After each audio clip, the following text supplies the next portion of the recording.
From protest, domestic violence, President Trump, and looming labor disputes, to suburban moms debating whether their son should even play a sport that could lead to permanent brain damage, the NFL is at a crossroads. Or is it at a crisis? To answer that, we sat down with Dan McGinn, CEO of McGinn & Company, a crisis management firm, and asked if the NFL is truly in a crisis right now. A crisis implies that it's urgent, it's immediate.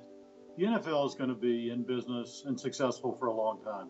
But the fundamentals of the NFL are threatening right now. If you did a measurement of the NFL today, if you looked at their advertising revenues or you looked at their ratings or all kinds of things, you'd say this is a very healthy, a prosperous, extraordinary organization. But that's always the case. By the time you see the problems, it's too late. And their problems are developing behind the scenes. They are very significant. They have a reputation problem, they have a medical problem, and they have a problem with how they are perceived by their athletes. It relates to the NFL and kneeling. The issue here is that they don't have a relationship of trust with the players. The players' union does not trust the NFL ownership. They don't believe they're on their side. So every issue gets magnified, and this one, of course, is the most prominent one of the last year. But it's bigger than that. It's much bigger than that. And they're going to need that relationship, because when you see the absence of that, that's why you have a kneeling controversy. Look, in the NBA, they have a policy that you have to stand.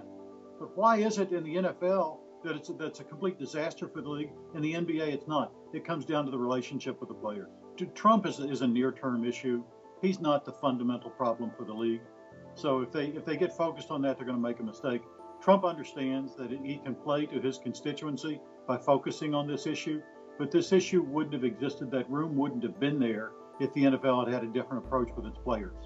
And the NFL, again, if you look at any number of measurements, the numbers are overwhelming.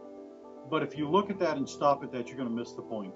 Sears was a dominant organization forever. General Motors had 50% of the market. AT&T was thought to be unassailable, and then they went bankrupt.